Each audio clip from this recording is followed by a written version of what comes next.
on ne sait jamais quand on vient dans un centre interdisciplinaire exactement à qui on parle. Donc, du point de vue disciplinaire, j'espère que je n'ai pas devant moi 25 ou 20 philosophes, parce que vous risquez de trouver le temps long.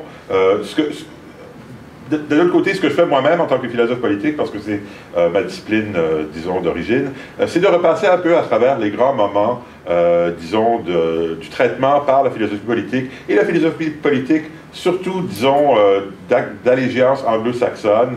Ayant été formé à McGill et à Oxford, j'ai été imprégné par la pensée libérale au sens anglo du terme, c'est-à-dire non pas libérale au sens Parti libéral du Québec, ni libéral au sens néolibéral, mais libéral dans la tradition, disons, qui part d'Emmanuel Kant, John Stuart Mill, jusqu'à John Rawls et d'autres, de repasser un peu à travers donc mes lectures et parfois même mes propres textes pour voir un peu ce qui ne va pas.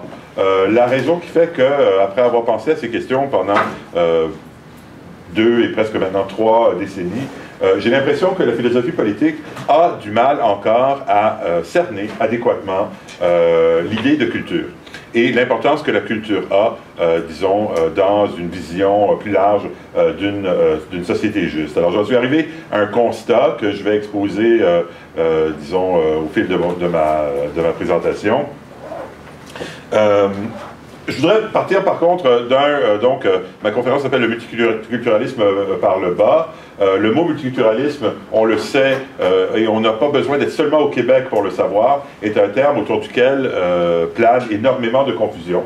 On sait qu'au Québec, dans certains milieux, c'est presque devenu un gros mot. C'est un mot qui sert d'insulte sans même qu'on ait à en donner un contenu précis. À traiter quelqu'un de multiculturaliste, c'est l'insulter sans même savoir exactement ce dont on se fait traiter. Donc je suis, Jean-François Lisée m'a traité dans les pages de la presse il y a quelques années de l'ayatollah du multiculturalisme. Alors je ne savais pas ce qui me vexait le plus, le fait de me faire traiter d'ayatollah. Venant de Lisée. Oui, bon, enfin, on est copains de longue date, donc c'était de bonne guerre. Mais la première chose que je voudrais mettre de l'avant, c'est l'idée qu'au fond, le multiculturalisme, en un sens, n'existe pas. En tant qu'objet de philosophie politique où il y a un isme à la fin, alors quand on regarde les mots qui finissent en isme, que ce soit libéralisme ou communautarisme ou communisme, l'idée du multiculturalisme est une idée qui est un peu étrange en philosophie politique. Après tout, quand on parle d'un isme, on parle de quelque chose qui, précédant le isme, est à promouvoir. Donc le libéralisme est une philosophie qui promeut avant tout les droits individuels, donc la liberté, la liberté individuelle, le communautarisme, l'importance de la communauté. Donc avant le isme, on a une idée, on a une valeur, on a un principe dont on se dit qu'il devrait être en quelque sorte premier, ou première parmi les valeurs à promouvoir dans une société bonne ou dans une société juste. Donc s'il y avait un multiculturalisme, ce serait une théorie selon laquelle ce qu'il faut, le primat, la valeur la plus importante, l'objectif le plus important d'une société juste devrait être de promouvoir et de tenter de maintenir la diversité culturelle dans une société, de tenter de se donner comme objectif, sinon de maximiser ou d'augmenter, du moins de maintenir la diversité des cultures dans une société. Or, j'ai beau chercher, je ne connais pas vraiment de chercheurs pour qui cela correspond véritablement à un objectif ou à l'objectif principal de la philosophie politique, à tel point qu'il serait approprié de l'affubler donc d'un isme. Donc, quand on regarde les principaux penseurs qui ont souvent été traités, ou disons de pères du multiculturalisme, qu'on pense à quelqu'un comme Charles Taylor, qu'on pense à quelqu'un comme Will Kymlicka, donc 2 penseurs canadiens. Je reviendrai plus tard dans un certain détail sur l'œuvre de Kymlicka. Ce que l'on voit, c'est non pas la culture ou la multiculture traitée comme une sorte de valeur qu'il faut promouvoir au-dessus de toutes les autres valeurs. On trouve au contraire que la diversité culturelle est comme une sorte de théorème qui découle de certains axiomes moraux. Mais ce n'est pas la multiculture qui est axiomatique, ce n'est pas la multiculture qui est le point fixe, ou la valeur a priori à promouvoir, c'est plutôt certaines autres valeurs sur lesquelles je reviendrai, dont la diversité culturelle serait comme une sorte d'implication. Hein. Donc, s'il y a des... Alors, il se pourrait qu'il y ait quelque part des théoriciens pour qui le maintien ou la promotion de la diversité culturelle est un objectif au-delà, plus important que tous les autres. S'ils existent, je ne les connais pas, mais si une telle théorie existait, il me semblerait a priori qu'elle serait fort peu attrayante. Fort peu attrayante, premièrement, parce que le maintien de la diversité culturelle comme valeur absolue aurait, dans certaines conditions, à être établi parfois même contre les volontés des membres mêmes des cultures. Hein? Donc, si on se donne le maintien de la diversité culturelle comme un objectif, il se pourrait qu'il y ait des situations dans lesquelles on est à contraindre des individus qui, disons, ont envie de changer, de s'adonner à des métissages culturels, en leur disant non, non, on va restreindre votre liberté culturelle parce que la diversité culturelle correspond pour nous à un objectif. Une vision qui serait fort peu attrayante. Il y a une vision du multiculturalisme que les opposants du multiculturalisme utilisent souvent pour caricaturer, pour critiquer le multiculturalisme, qui est une sorte de succession ou de juxtaposition de ghettos, hein, de ghettos culturels, dans lesquels chacun vivrait entièrement enfoui dans sa propre culture, n'ayant aucun ou peu de contact avec les cultures extérieures. Donc une vision fort peu attrayante, parce que ce sera un multiculturalisme vu de haut, c'est-à-dire en regardant un tel monde ou une telle société, on verrait effectivement des cultures différentes, mais à l'intérieur desquelles chaque individu vivrait en quelque sorte dans une situation de monoculture. Alors, quel que soit l'angle sous lequel on regarde la question, le multiculturalisme entendu encore une fois comme un isme, c'est-à-dire comme une idéologie politique ou une philosophie politique comparable au libéralisme, au communautarisme ou au communisme ou à d'autres ismes, comme mettant de l'avant une valeur suprême à promouvoir par les institutions politiques, je prétends que le multiculturalisme soit n'existe pas, ou bien s'il existe, correspond à une vision politique fort peu attrayante. Donc, lever cette première confusion me semble important. Hein?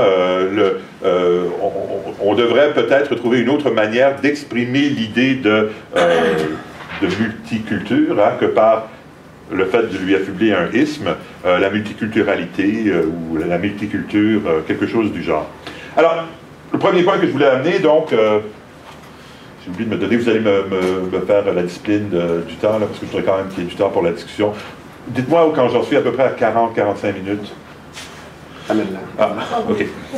Et je m'arrêterai. Donc, le premier point que je voudrais amener, le multiculturalisme tel qu'on l'entend souvent n'existe pas. Ce qui existe, par contre, ce sont des théories politiques, des philosophies politiques qui mettent d'autres valeurs de l'avant comme étant premières, comme étant fondamentales, et qui ont pour implication une société qui est autre que monoculturelle, une société dans laquelle il y a de fortes chances que se maintiendront des différences culturelles entre les individus. Une question qui se pose est de savoir quelle est l'importance de la culture pour les individus qui justifierait que l'État, qu'un État juste, intervienne, disons, pour altérer ce que serait le simple libre marché des cultures. Hein? On pourrait se donner comme point zéro l'idée que les individus, en interagissant, s'adonneraient à toutes sortes de métissages et à toutes sortes de décisions culturelles qui donneraient lieu à un résultat X sans que l'État n'intervienne. Hein? Est-ce qu'il y a quelque chose qui peut justifier que l'État intervienne sur la base de considérations de justice, hein, ou de la société bonne, pour changer le cours, donc, de ce à quoi les individus s'adonneraient s'ils étaient laissés tout simplement à eux-mêmes. Alors, c'est là que je vais commencer, disons, mon petit tour de la philosophie politique, de la manière par laquelle cette question-là a été appréhendée, je dirais, dans le mainstream, si vous passez l'expression, de la philosophie politique, surtout celle que je fréquente, qui est une philosophie politique anglo-saxonne, quoique je ne sais pas si elle est imprégnée, disons, c'est culturellement indexé, disons, du fait d'avoir été écrit surtout par des auteurs anglo-saxons. Peut-être que Guy aura des choses à dire là-dessus. Mais partons, disons, de la manière par laquelle un philosophe politique qui correspond pour moi à une référence presque incontournable sur les grandes questions de la justice sociale, John Rawls, considère la question de la diversité sociale. Et sa manière d'appréhender la question de la diversité sociale consiste à dire la chose suivante. Écoutez, ce qu'une société juste doit faire, c'est de s'assurer que les droits individuels de tous sont garantis. Parmi les droits individuels, on inclut évidemment les libertés religieuses, les libertés civiques, les libertés politiques, liberté d'association, liberté d'expression. Hein. Une société libre est une société dans laquelle les individus, jouissant donc de l'espace que leur donne le fait de disposer de toutes ces libertés civiques et politiques, les individus vont en arriver à des conclusions très différentes sur les conceptions de la vie bonne, sur les gens avec lesquels ils veulent s'associer, et ça va donner lieu à une société qui est hétérogène. Hein? Ça va forcément donner lieu à une société qui est hétérogène. Donner à des gens rationnels, donner à des gens qui réfléchissent aux questions de la vie bonne, qui réfléchissent aux questions religieuses, spirituelles, etc., le droit de s'exprimer, de s'associer, de discuter, de dialoguer à propos de ces questions avec d'autres, et il en résultera une société où les gens en arriveront à des conclusions très différentes sur toutes ces questions et s'associeront avec des gens qui ont peut-être des conclusions apparentées aux leurs. Donc, la liberté et l'hétérogénéité sont presque indissociables. Une société libre sera une société où régnera une certaine hétérogénéité. Cela dit, nous dit Rawls, tant une société libre est une société où les gens vont tendre à s'associer avec des gens avec lesquels ils sentent qu'ils ont des accointances, avec lesquels ils sentent qu'ils ont des atomes crochus, autant cela pourrait, la liberté peut aussi être un acide, peut aussi être un facteur corrosif de formes traditionnelles de vie qui ne sont maintenues peut-être que par la coercition, que par la coutume. Une fois que les gens commencent à y réfléchir, ils se disent non, moi je n'ai plus envie de faire partie de ce groupe, et il se pourrait, nous dit Rawls, que dans une société libre, certaines formes de vie disparaissent du simple fait des choix libres des individus. Hein? Est-ce que l'État devrait intervenir pour stopper ce processus? Rawls nous dit absolument pas. Hein? La diversité, l'hétérogénéité d'une société doit être le fait des choix librement entrepris par des individus, protégés dans ces choix et dans leurs actions par les libertés, les garanties de droits individuels qui sont reconnues dans nos chartes, etc. Donc, on a une première vision qui nous sert peut-être de point zéro, qui est celle de l'hétérogénéité sociale comme étant tout simplement un phénomène par rapport auquel l'État ne doit avoir ni une attitude positive ni une attitude négative. Encore une fois, la multiculture n'est pas un objectif pour un penseur libéral, c'est quelque chose qui va découler du fait de permettre à des individus rationnels, raisonnables, de discuter, de s'associer, etc. L'État constatera tout simplement l'hétérogénéité qui découlera de cela, imposera peut-être quelque chose comme une condition du tort, les gens qui s'associent autour de formes de vie qui pourraient être délétères pour d'autres, l'État aura la responsabilité d'intervenir au nom des droits de ceux qui seraient affectés de manière délétère par certaines formes de vie, mais au-delà de ça, l'État n'a pas à intervenir dans les choix associatifs, dans les choix culturels que font les gens. Bon, alors, est-ce que tout ça, encore une fois, je disais au tout début que je ne sais pas exactement à qui j'ai affaire, donc est-ce que tout cela est de la... Ça va? Je peux continuer à peu près sur ce... Okay. D'accord. Alors, un moment important, je dirais, dans l'évolution de cette pensée libérale, donc une pensée qui se pose toujours la question... pour que quelque chose soit promu, défendu par l'État contre les choix individuels que les gens pourraient poser, il faut que ces choses que nous défendons aient une importance pour les individus. Hein? S'il y a quelque chose comme une idée métaphysique, morale, qui réunit tous les penseurs qui se disent libéraux, encore une fois au sens que j'ai défini tout à l'heure, faire attention quand on utilise le mot libéral dans un contexte francophone, c'est cette idée que les individus sont ultimement la seule source de valeur morale dans l'univers et que les groupes, les entités collectives n'ont d'importance que dans la mesure où ils ont de l'importance pour les individus qui les constituent. Défendre un groupe contre les intérêts et les droits des individus est quelque chose qui, pour un penseur libéral, relève de l'incohérence. Donc, est-ce qu'il y a des conditions dans lesquelles on peut, d'un point de vue, disons, qui adhère largement à cette vision des choses, néanmoins penser que l'attitude laissez-faire d'un penseur comme John Rawls laisse à désirer? Et c'est là qu'intervient un penseur qui, je dirais, a beaucoup marqué l'évolution du débat sur le multiculturalisme. Utilisons quand même ce mot que j'ai voulu c'est le mot qui nous sert le plus, donc utilisons-le, même si dans un premier temps j'ai voulu montrer à quel point il était problématique. Donc, c'est là qu'intervient un penseur qui, je dirais, depuis presque 30 ans, a marqué, a vraiment défini les termes dans lesquels se pose la question de l'attitude de l'État par rapport à la culture dans la philosophie politique de l'allégeance libérale. Ce penseur canadien, c'est Will Kymlicka. J'utilise pas PowerPoint, je revendique pleinement mon âge et donc je n'ai jamais adhéré à cette technologie, mais si ce nom est étranger pour certains d'entre vous... Vous avez un tableau. Ah ben oui, j'ai un tableau.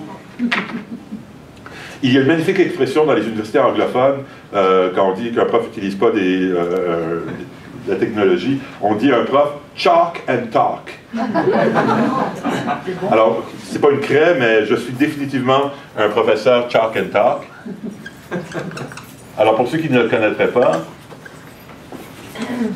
Will Kymlicka, donc un penseur canadien qui a fait la plus grande partie de sa carrière à l'Université Queen's en Ontario.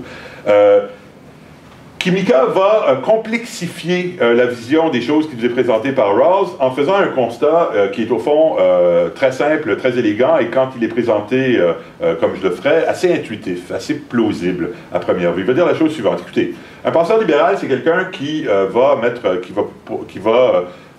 accorder un certain primat moral à l'individu. Hein, à l'individu et à la capacité qu'a l'individu de se donner lui-même sa propre conception de la vie bonne.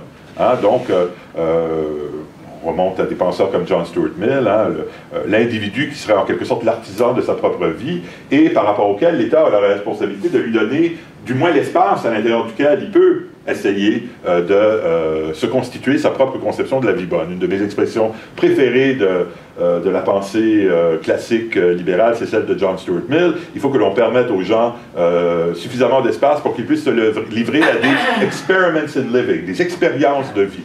Hein, la vie comme une sorte d'expérimentation, évidemment, ça demande un certain espace, certaine liberté, ça demande que l'opprobre que certains pourraient imposer à des manières de vivre qui seraient, disons, minoritaires, qui ne pourraient ne pas conformer aux normes de la majorité, doit protéger les gens non seulement contre les volontés politiques de ces gens-là, mais même contre l'opinion. Hein, l'opinion qui pourrait faire de sorte que certaines formes de vie pourraient être plus difficilement envisageables que d'autres. Alors, ce que dit Kymlicka, au fond, c'est, écoutez, ce qu'on défend, c'est la capacité individuelle de choisir, de faire des choix. Hein, c'est ça qui est important. Mais, et c'est là que Kymlicka va complexifier la vision de Rawls, on ne fait pas de choix dans une sorte de vide culturel. Hein? Nos appartenances culturelles, les groupes auxquels nous appartenons, nous présentent quelque chose comme des répertoires à l'intérieur desquels nous pouvons façonner nos schèmes de vie, nos manières de voir, de concevoir notre propre vie. L'expression utilisée par Kymlicka, c'est que nos cultures nous fournissent des contextes de choix. Hein, des contextes de choix. Si vous, donc, l'argumentation continue, si vous pensez qu'il est important de promouvoir les conditions dans lesquelles les individus vont être en mesure, donc, de façonner leur propre conception de la vie bonne, il faut bien sûr que vous protégiez leur liberté, très bien, mais il faut également que vous protégiez leur contexte de choix. Si les contextes de choix dans lesquels les gens se trouvent s'érodent, hein, se trouvent corrompus par toutes sortes de forces extérieures, y compris, et là, c'est là où la théorie de Kymlicka devient donc une théorie de la protection des droits des minorités, des droits minoritaires, par le rouleau compresseur que les majorités peuvent représenter pour les minorités, ben, vous n'avez fait qu'une moitié du travail. Protéger les droits individuels, c'est une chose, mais il faut également protéger les contextes dans lesquels les droits individuels vont s'exercer. Pour quelqu'un qui fait partie d'une majorité culturelle, hein, pour un anglophone en Amérique du Nord, pour un Allemand en Allemagne, continuez avec vos propres exemples préférés, la garantie du maintien du contexte de choix ne pose pas problème. Il se fait automatiquement. Hein? Et il est résistant et résilient par rapport à certaines des pressions, que ce soit l'immigration, que ce soit la globalisation. Il a une certaine résilience par rapport à ces phénomènes-là, qui vont faire que l'anglophone nord-américain, l'allemand en Allemagne, n'a pas à se poser la question de savoir, mon Dieu, comment vais-je faire de sorte, comment allons-nous faire de sorte pour que notre contexte de choix demeure, hein, résiste donc aux différentes pressions qui pourraient lui être imposées. Cela ne va pas de soi pour les cultures minoritaires. Cela ne va pas de soi pour les cultures minoritaires, qui sont beaucoup plus vulnérables par rapport à différents types de phénomènes, hein, que ce soit l'immigration, que ce soit l'impact de la culture globale, etc. Et donc, si l'on pense qu'il est important de maintenir pour les gens leur contexte de choix, dans le contexte de culture minoritaire, il est important, et il est important pour le libéral, qui a à cœur de promouvoir les conditions du choix individuel, de concevoir certaines protections collectives. Hein? On est bien placé pour le savoir ici au Québec. Hein? La culture québécoise, la langue québécoise ne se maintiendra pas dans un statut, dans une situation de libre choix absolu. Je pense que c'est un consensus auquel nous en sommes arrivés dans notre société. Et donc, il est justifiable et peut-être même impératif pour quelqu'un qui a à cœur de promouvoir les conditions du choix individuel, de concevoir et des protections collectives. D'accord? Donc, la théorie libérale va donner lieu à une certaine vision de la multiculture, hein, à partir de ses axiomes premiers. Promouvoir les conditions de choix de l'individu, cela implique de ne pas permettre au rouleau compresseur linguistique et culturel que pourraient représenter les grandes cultures dans le monde d'aujourd'hui, la culture anglophone mondialisée, etc., etc., de ne pas permettre à ce rouleau compresseur d'homogénéiser, hein, le paysage culturel. Bon. Alors, la théorie de Kublika a été, disons, son premier livre paru en 1989, son deuxième livre en 1995, donc ça fait à peu près un quart de siècle qu'on travaille un peu à l'intérieur des termes qu'il a définis. Alors, parmi les questions que les gens vont se poser, alors, une chose que je n'ai pas dite, que je peux mentionner maintenant, Kublika, sa théorie est surtout une théorie des prérogatives, des droits des cultures nationales minoritaires. Hein? C'est une théorie qui s'applique avant tout au Québec, à la Catalogne, à l'Écosse, et à des sociétés qui sont un peu comme celle-là. Des sociétés qui sont en fait complètes, institutionnellement, hein? Qui offrent effectivement à leurs membres des choix à travers tous les domaines de l'expérience humaine, mais qui ont été plus ou moins involontairement incorporés dans des entités politiques plus grandes, dans lesquelles ils sont eux-mêmes minoritaires.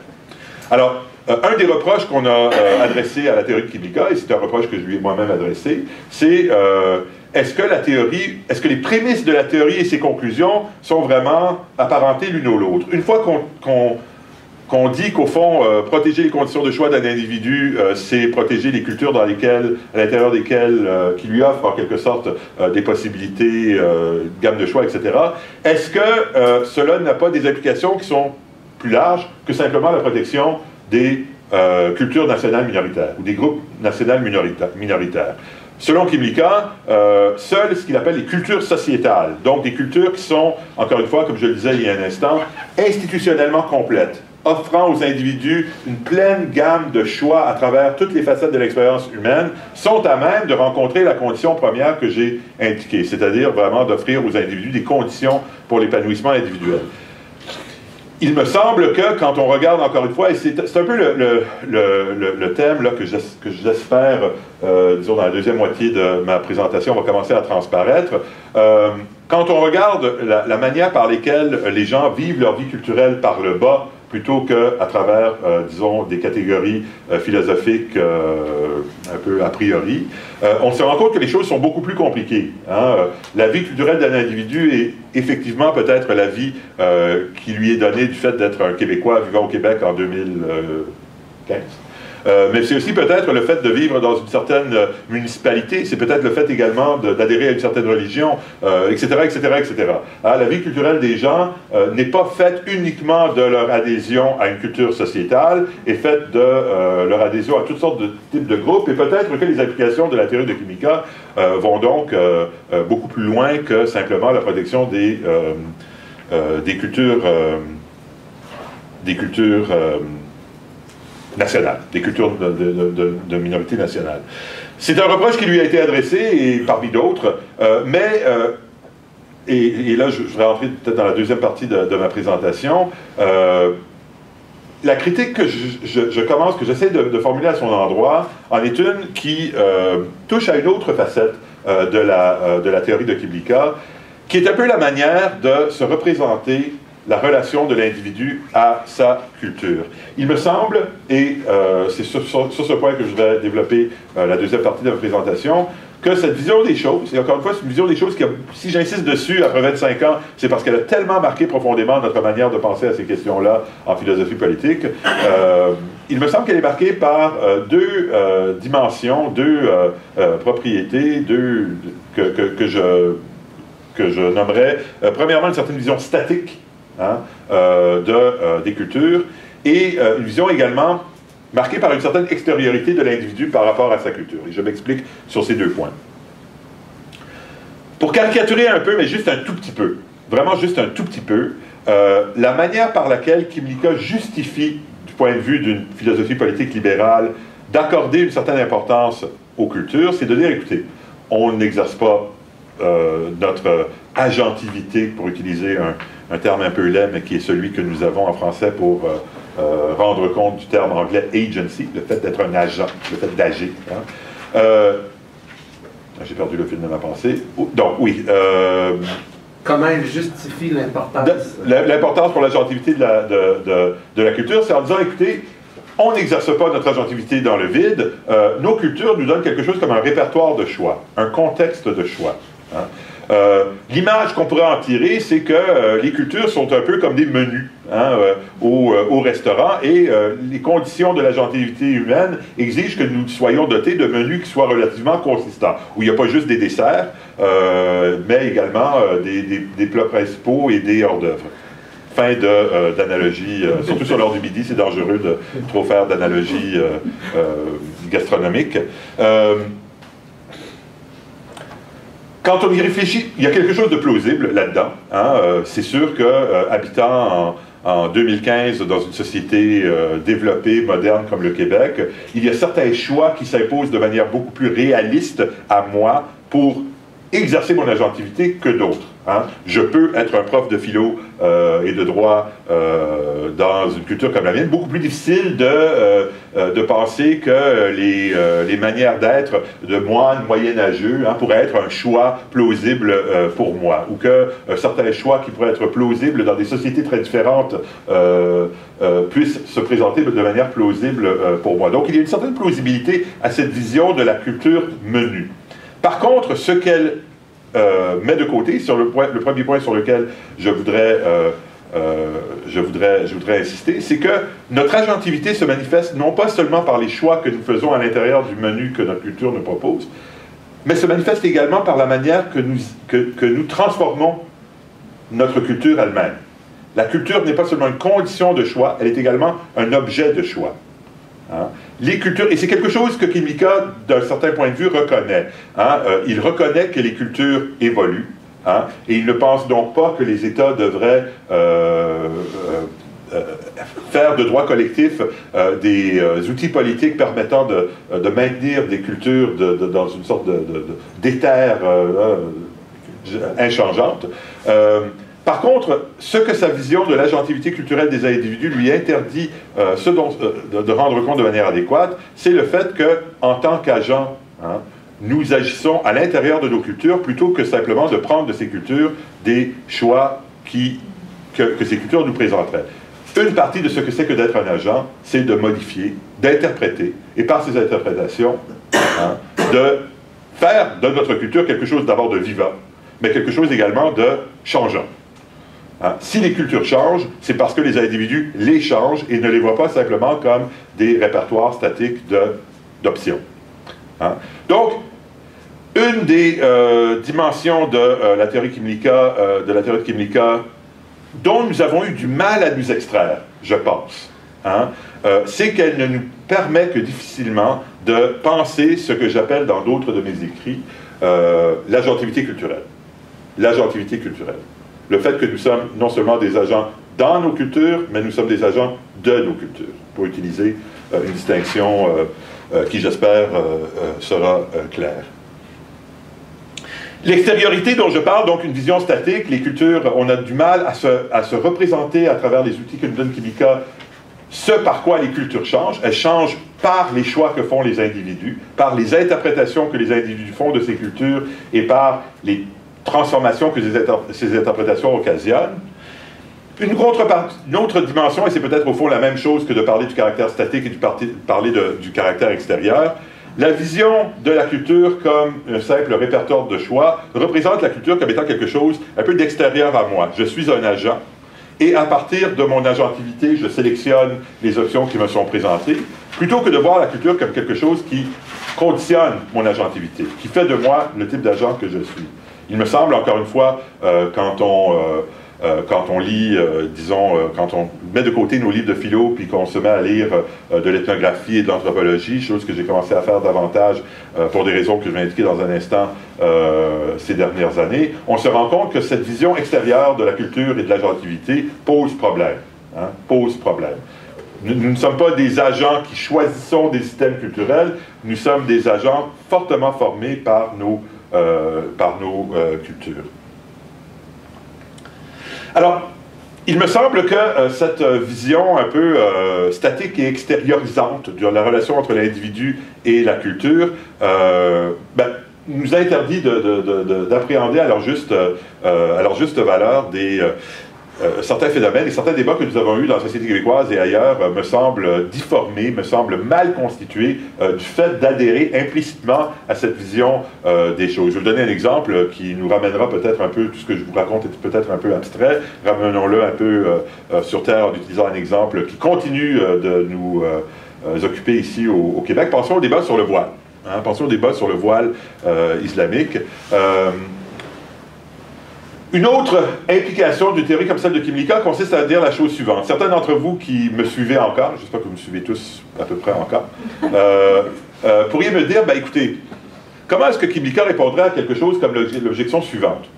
Si on est un Québécois dans une petite société de 7 millions de personnes dans l'Amérique du Nord qui en compte 350 millions, on pourrait tout aussi bien continuer à avoir une gamme d'options pleine et complète et adéquate par l'assimilation. Après tout, une culture massive comme celle des Amériques continuerait à nous donner une vaste gamme de choix à travers tous les domaines de l'expérience humaine. Si c'est ça qui importe, si c'est ça qui importe, si c'est cela qui fait l'importance des cultures pour les individus, on n'a pas d'objection à l'assimilation. Quand l'assimilation nous mènera vers une culture, par hypothèse, plus grande que la nôtre. En termes, quand je dis plus grande, là on s'entend, je dis plus grande en termes purement quantitatifs. Alors, la réflexion de Kymlicka, pour la pousser un peu de l'avant, consiste à invoquer la norme de l'égalité. La norme de l'égalité. Pensez à une situation dans laquelle on est beaucoup plus habitué à penser à ce genre de situation. On ne traite pas les gens de manière égale en les traitant de manière identique. Pensez à une personne qui a un handicap physique. Une personne qui a un handicap physique, l'accommoder, faire de sorte qu'elle puisse faire des choses importantes comme se déplacer, jouir de ses droits de mobilité au même titre que des personnes qui n'ont pas de handicap lié à la mobilité. Cela veut dire non pas de lui imposer la norme des personnes qui peuvent se déplacer, qui peuvent marcher, etc. Cela veut dire l'accommoder. De la même manière, dire ce que je viens de dire à une personne qui fait partie d'une culture minoritaire, écoute, tu pourrais très bien t'assimiler. Cela revient à imposer à un individu un fardeau qu'on n'impose pas à la majorité. Hein. La majorité, elle, n'a pas à changer sa culture afin de pouvoir se prévaloir, disons, de ses intérêts, de pouvoir satisfaire ses intérêts les plus fondamentaux. Pourquoi le demanderait-on à quelqu'un qui a le handicap, hein, en quelque sorte, pour que l'analogie devienne plus claire, d'avoir été né dans une culture qui est plus petite sur le plan numérique. Donc, l'objection à l'assimilation passe par l'idée de l'égalité. Une des choses que cette analogie finit par véhiculer, c'est l'idée que la culture est quelque chose qui caractérise les gens sans que leur choix soit impliqué. Hein, sans que leur choix soit impliqué. Alors, pensez un peu à la manière par laquelle le débat sur le voile a été mené au Québec et ailleurs ces dernières années, donc pour revenir un peu sur Terre. Il y a des gens qui vont dire, écoutez, les femmes, c'est une obligation, disons, c'est une obligation religieuse absolue que de porter le voile. Dire à une femme qu'elle doit retirer son voile afin d'occuper certaines fonctions publiques ou afin même de se présenter dans la rue pour utiliser, aller à l'extrême que certains ont défendu, ben ce serait un peu comme, disons, ne pas accommoder une personne qui se déplacerait en chaise roulante. Ce serait un peu comme nier un fait fondamental à propos de cette personne que de l'obliger de faire le choix entre son voile et le fait de pouvoir participer pleinement à la vie publique. De l'autre côté de la médaille, on a des gens qui vont dire, écoutez, le voile est un choix. Hein, le voile est tout simplement un choix. Il y a quelque chose de condescendant et de paternaliste, diront donc ces gens. Je prends les voix des protagonistes que j'imagine dans le débat, hein, donc il faut faire attention, des fois on se fait prendre à dire des choses que l'on ne fait qu'évoquer. J'évoque la position de gens avec qui je ne suis pas d'accord. Écoutez, vous êtes condescendant et paternaliste à l'endroit de ces femmes, hein, en leur niant leur agentivité. Vous présentez le voile qu'elles portent comme si c'était une fatalité, comme si c'était quelque chose d'aussi imposé que l'est un handicap physique. Or, c'est un choix. Hein, c'est un choix. Les gens devraient, quand ils font des choix librement entrepris, assumer et accepter les responsabilités et les conséquences de leur choix. Hein, accepter les conséquences de leur choix. Alors, évidemment, la position que je viens de dépeindre en est une avec laquelle j'ai que très peu de sympathie. Par contre, il est, je crois, difficile et embarrassant pour la personne qui est contre la position que je viens de dépeindre de défendre les femmes voilées en leur niant leur agentivité. Non, non, elles n'ont pas le choix. Hein, il faut les accommoder parce qu'elles sont en quelque sorte de simples victimes passives d'une culture qui leur est imposée, plutôt que d'en être elles-mêmes les agentes. Or, quand on commence à regarder un peu l'ethnographie du voile, hein, et qu'on se met à lire des gens comme ma collègue Valérie Amiro à l'Université de Montréal ou d'autres qui se sont donné le mal d'aller parler, hein, à des femmes qui portent le voile, on se rend compte que le plus souvent, en Amérique du Nord, hein, quand on regarde des femmes dans des pays occidentaux, hein, le voile correspond non pas à une fatalité, hein, le voile correspond à un choix d'interpréter la culture de certaines manières. Alors, qu'est-ce qu'on entend quand on lit les travaux de Valérie, quand on lit les travaux d'autres chercheurs ethnographiques qui ont cherché de comprendre le choix que les femmes faisaient de porter le voile? Ben, on entend toutes sortes de choses. On entend par exemple des jeunes filles dire « c'est ma manière de me révolter contre mes parents ». Hein, qui ont été trop loin, à mon avis, dans la direction de l'abnégation par rapport à notre culture d'origine. On entend des choses parfois beaucoup plus subtiles et nuancées. Écoutez, je suis une féministe à l'intérieur de ma culture. Hein. J'essaye de faire des choses, de faire de sorte que ma culture évolue de l'intérieur, mais une condition de ce que je sois pris au sérieux comme une interlocutrice dans ma culture, c'est de ne pas en rejeter de manière complète tous les signes et tous les symboles. Michael Walzer, un philosophe que Guy et moi avons tous les deux fréquenté à notre époque, avait eu cette belle phrase à un moment du critique interne. Internal critic. Hein? Le critique interne, c'est quelqu'un qui va critiquer une culture, une pensée de l'intérieur. Hein? Il ne s'agit pas donc d'avoir par rapport à cette culture une attitude de surplomb, de la rejeter du revers de la main, hein? Mais plutôt de prendre position à l'intérieur d'elle, afin d'utiliser les valeurs qui leur sont intérieures pour pointer du doigt certaines choses qui n'ont pas d'allure. Hein? Alors, on trouve, quand on parle aux femmes voilées, non pas un simple libre choix, disons, qui pourrait aller d'un côté comme de l'autre, non pas non plus une fatalité, c'est comme si le voile était une sorte de handicap, on voit des choix stratégiques, hein, qui font preuve de l'agentivité culturelle des femmes. Hein? Je reviens à ce que je disais tout à l'heure. Une des manières par lesquelles nous nous manifestons comme agents dans le monde, ce n'est pas simplement en traitant nos cultures comme des espèces de menus nous présentant des options de vie, c'est également en interprétant, en réinterprétant, parfois de manière subversive, la culture elle-même, hein? Comme une manière de nous l'approprier et de la faire évoluer. J'ai passé un certain temps sur le débat sur le voile pour rendre mon propos un peu abstrait, un peu plus concret. Mais le point théorique que je voulais amener en utilisant cet exemple consiste à dire que cette position mitoyenne entre, d'une part, la culture comme handicap qui nous est imposée par la fatalité et, d'autre part, la culture comme simple choix que l'on peut faire de manière libre, comme je peux décider de prendre ou non un café, il y a une option mitoyenne qui me semble être celle qui, sur le plan ethnographique, est la plus plausible, qui est celle de l'agentivité culturelle.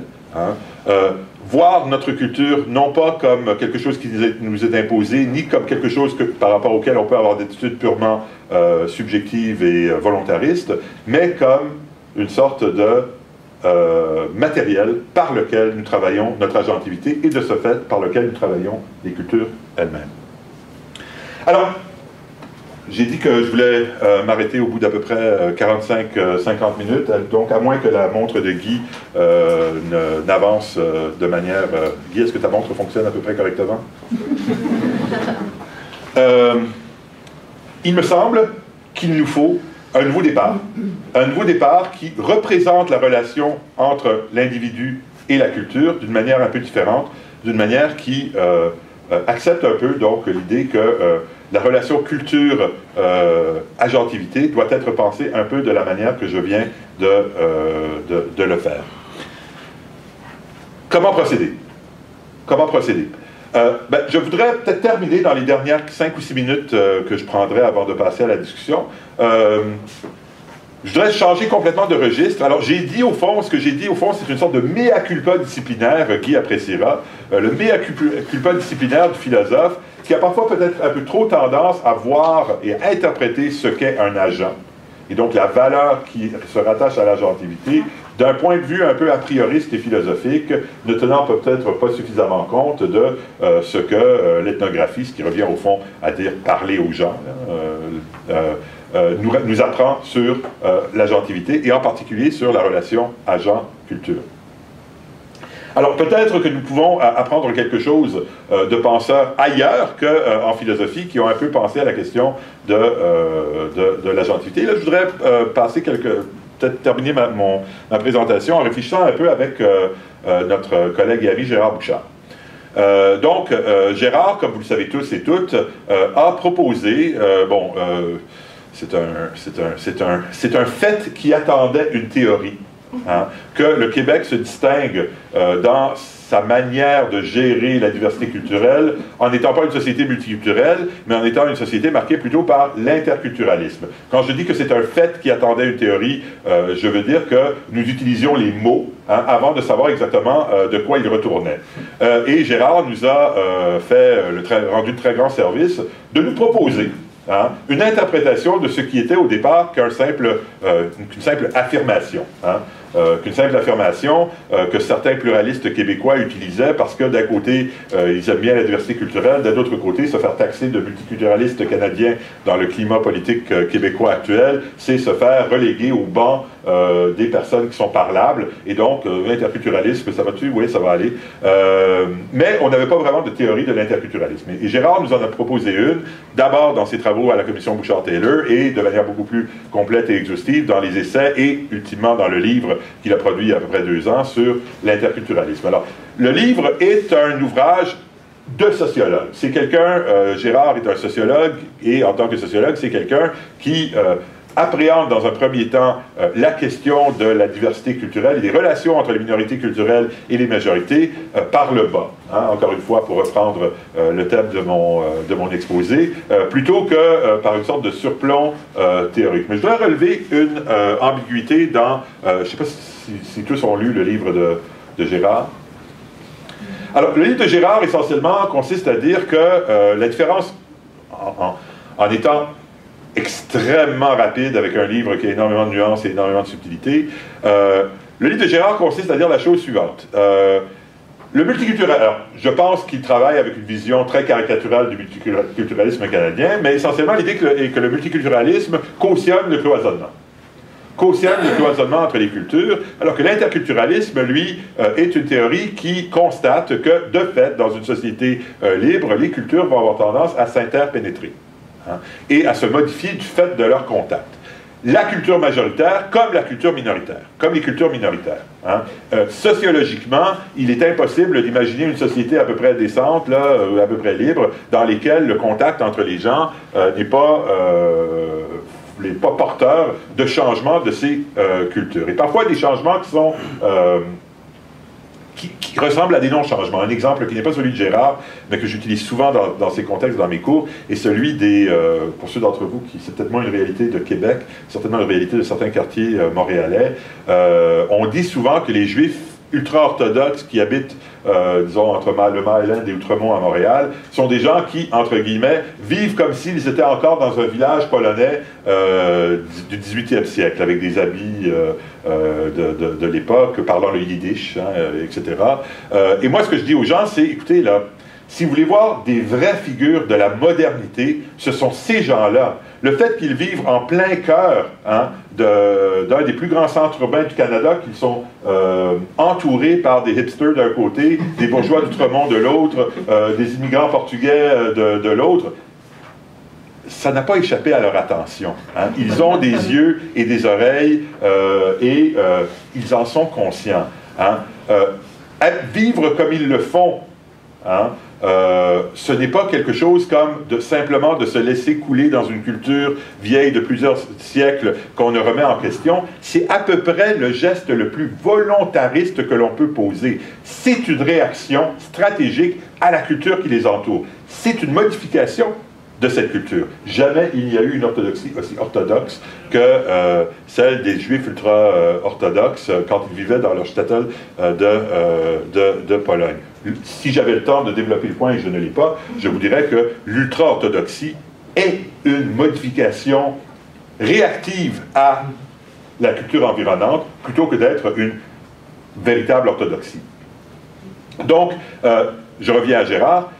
Gérard Bouchard. Gérard nous dit qu'au fond,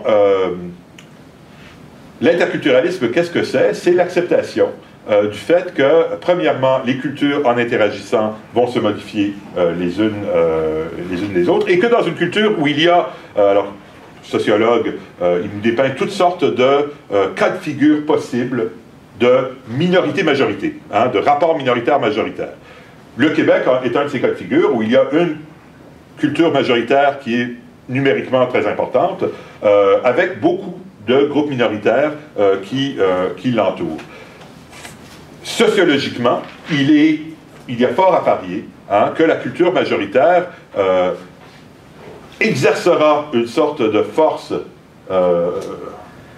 centripète, hein, que la culture majoritaire aura un impact beaucoup plus grand sur les cultures qui l'entourent que les cultures qui l'entourent sur la culture majoritaire. Constat sociologique. Et je pense que, nonobstant ce que pensent certains de nos commentateurs actuels qui estiment que la culture québécoise est en danger mortel du fait de la diversité culturelle, je pense que si on regarde les choses de manière un peu plus froide, on constate effectivement que les cultures minoritaires sont beaucoup plus travaillées par la présence de la majorité que la majorité n'est travaillée par elle. La question qui se pose est de savoir, est-ce que c'est un simple constat sociologique ou y a-t-il une certaine normativité morale que Gérard voudrait importer à ce fait? Est-ce que c'est tout simplement un constat ou est-ce que c'est quelque chose qui relève du droit? Hein? Est-ce que c'est tout simplement une prédiction ou au contraire devons-nous mettre en place des conditions qui permettront à la culture majoritaire de se maintenir malgré les pressions que peuvent exercer la minorité. Il me semble que dans le débat sur l'interculturalisme, ce serait un autre exposé que je ferai peut-être à un autre moment, il me semble que parmi les chantres de l'interculturalisme, et là, Gérard a légué à la culture québécoise une idée qui a été reprise par toutes sortes d'autres penseurs qui vont faire d'elle des choses très différentes, hein, il y a des réponses qui sont effectivement très différentes. Alors, je vais m'arrêter là-dessus. Le point que je voulais amener, c'est que nous avons besoin de repenser ce à quoi ressemble une société décente, une société juste, par rapport à la diversité culturelle, une fois que nous avons intégré donc cette vision de la culture et de son rapport à l'agentivité, qui n'est pas marquée par donc l'extériorité et le caractère statique que j'ai prêté à la pensée de Will Kymlicka, une fois que nous nous rendons compte du fait que les agents sont des agents, construisent leur conception de la vie bonne, non pas simplement à partir d'un menu d'options que leur présenterait leur culture, mais par le travail même sur leur propre culture, par leur réinterprétation et leur modification donc, de cette culture. Il me semble que nous allons devoir penser le cadre normatif adéquat pour penser la diversité culturelle de manière très différente. À quoi est-ce que cela ressemblera exactement? Ben, il est midi 25, donc je n'ai pas vraiment le temps. C'est le travail auquel je me livre actuellement. Je n'ai pas vraiment de réponse extrêmement ferme à vous présenter, mais j'espère en avoir fait suffisamment. D'abord, pour vous montrer un peu, pour ceux d'entre vous qui n'étiez pas, disons, vous ne connaissiez pas, disons, la manière par laquelle la philosophie politique a appréhendé l'objet culture dans les 30 dernières années, j'espère en avoir fait assez pour vous indiquer un peu à quoi tout cela ressemblait, et de vous indiquer pourquoi il me semble que nous allons devoir peut-être procéder par une autre voie. Et là-dessus, je m'arrête.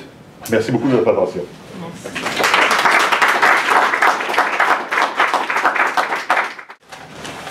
Avant même d'écouter Daniel Weinstock, je me posais des questions à propos du titre. Parce que pour moi, il était très clair que Daniel, c'est le multiculturalisme par le haut. Ça l'a été, oui. Pas au sens que tu as indiqué, c'est-à-dire, là, je commence par les compliments, pas au sens de l'abstraction de la philosophie loin du terrain, mais au sens de l'ambition éthique, de l'ambition normative, c'est-à-dire d'intégrer ça dans un cadre de réflexion libéral pluraliste, dans le respect des interlocuteurs, et donc, parmi l'ensemble des théoriciens qui travaillent sur le multiculturalisme, il me semble très clair que Daniel Weinstock, c'est bien sûr le multiculturalisme par le haut. Mais le contenu de la présentation d'aujourd'hui, le multiculturalisme par le bas, donc ma manière de procéder, ça a été d'écouter Daniel, de ne pas préorganiser un commentaire avant, mais de structurer le commentaire à partir de la présentation qui a été faite. Et donc, il y a peut-être une idée de fond dans mon commentaire à laquelle je vais essayer de mettre un peu de chair. Et c'est, je veux vous inviter à réfléchir et inviter notre conférencier à réfléchir à la capacité de la philosophie ou à la capacité d'une société, dans quelque sorte, hiérarchiser ses principes normatifs, ses droits, s'autoriser à identifier quelque chose comme des valeurs suprêmes, des valeurs absolues. Donc, mon point, ça va être d'essayer de confronter Daniel avec certains glissements dans son propos même et dans la tradition philosophique qu'il représente. Tradition qui, à certains égards, à certains moments, n'est pas capable de résister à la tentation d'imposer une certaine hiérarchie des normes, hiérarchie des droits, hiérarchie des valeurs. Donc, commençons de cette manière-là. Vous avez vu quand Daniel, au départ, dans son exposé, s'est posé la question, est-ce qu'on peut parler d'un isme qui serait le multiculturalisme, semblable à d'autres ismes? Il a bien insisté, nous en serions capables s'il y avait des gens qui, de manière cohérente, se réclamaient de l'idée, ce sont ces thèmes de la diversité ou du multiisme comme valeur suprême ou valeur absolue. Or, pour moi, si on renonce à l'idée de valeur suprême, de valeur absolue, de possibilité même d'une hiérarchie normative a priori. Il me semble que c'est à l'idée même de valeur absolue, de valeur suprême qu'on devrait renoncer. Mais il y a des libéralismes, dont celui de Rawls, qui ont de la difficulté à renoncer à l'idée d'une hiérarchie semblable. Kymlicka est aussi un des héritiers de Rawls de ce point de vue-là. Et j'aimerais montrer, avec un exemple très concret, tiré de la société québécoise, que ça peut amener des problèmes à ce libéralisme-là. Donc, Daniel a commencé avec John Rawls. Il a été assez généreux avec Rawls, parce que oui, le libéralisme de Rawls est un libéralisme qui, dans le fond, considère que la société qui découlera de ses principes sera une société hétérogène, mais comme il l'a indiqué implicitement, c'est une société qui s'appuie sur postulat d'homogénéité linguistique et culturelle, si je la comprends bien. Et en tout cas, il me semble que l'élargissement du libéralisme rawlsien par la génération de Kymlicka, ça a été justement une tentative pour libérer le libéralisme rawlsien et ce qu'il avait à donner normativement d'un certain carcan d'homogénéité linguistique et culturelle. On a peut-être réussi à libérer chez Kymlicka le libéralisme de Rawls d'un tel carcan, mais on ne l'a pas libéré de ce que je considère être le problème. C'est-à-dire que c'est un libéralisme qui considère qu'il doit y avoir une hiérarchie sur le plan des principes normatifs. Donc, je ne vous fais pas tout le modèle, mais chez Rawls, dans les principes de justice, il y a une hiérarchie et il y a nécessairement, si on veut, à l'intérieur de cette hiérarchie-là, et chez Rawls on l'accepte, reconnaître que certains principes de justice, certaines catégories de droits peuvent être limités, eh bien, ils ne peuvent l'être que dans le respect de la hiérarchie en question. Parfois, ça peut amener à des difficultés, même pour des libéraux rawlsiens de bonne foi et en contexte avec ce qui se passe dans le bas. Et l'exemple que je vais maintenant donner de Kymlicka est une illustration de ça. Daniel a bien montré, avec l'idée du concept de contexte de choix, comment Kymlicka s'y était pris pour élargir le libéralisme rawlsien, mais dans la mesure où lui-même garde la priorité ou la hiérarchie normative des libertés individuelles fondamentales, eh bien, parfois, en contact avec des difficultés normatives concrètes, Kymlicka est placé devant des positions, des dilemmes intéressants. Le dilemme intéressant, le dilemme fondamental, les catégories qu'on doit employer pour faire un peu de chalk and talk à la mode McGill. Protection externe, restriction interne. La contribution de Kymlicka, l'élargissement du libéralisme, ça a été de dire, écoutez, quand on regarde la manière dont ça fonctionne dans les sociétés, et en particulier là où il y a des cultures nationales minoritaires, au nom de la protection des répertoires qui permettent à des individus de faire des choix. Donc, Kymlicka arrive et dit, il est entièrement légitime, d'un point de vue libéral, de faire en sorte que des minorités nationales puissent disposer de protection externe. Contre l'intervention, par exemple, de la majorité dans l'État angloman, au sein de leur, à l'encontre, dans le fond, de comment ça se passe à l'intérieur de leur culture sociétale.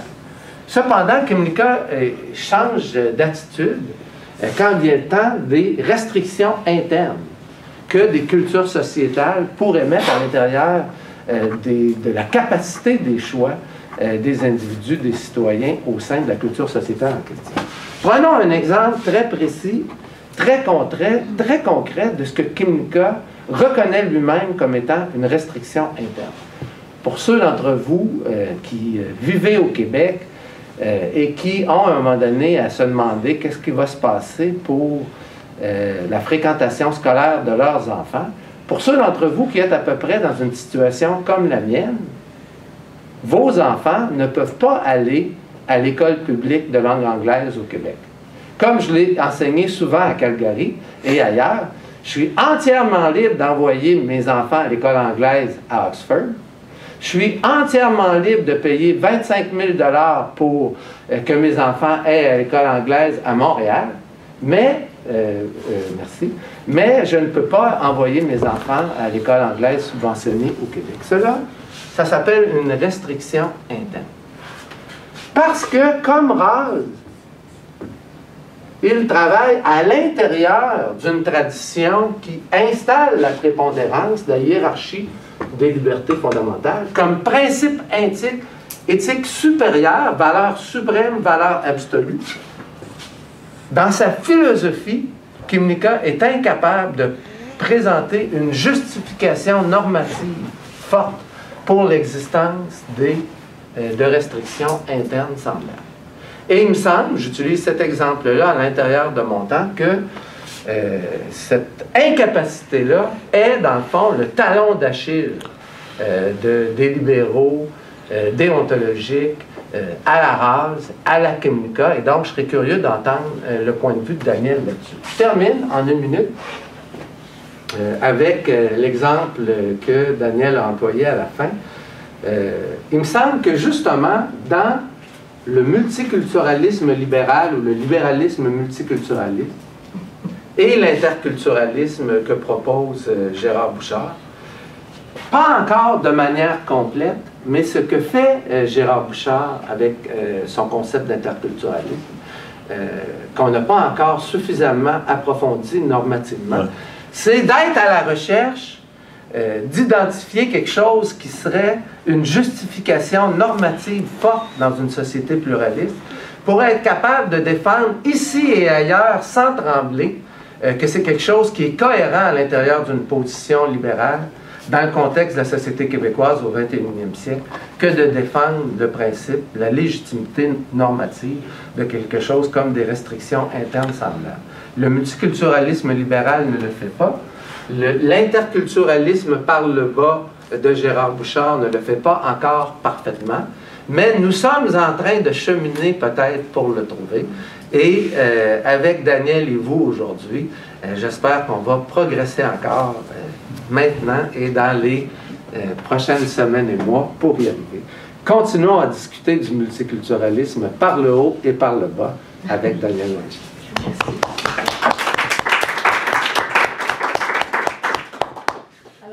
Peut-être prendre 30 secondes parce que je serais très curieux d'avoir les...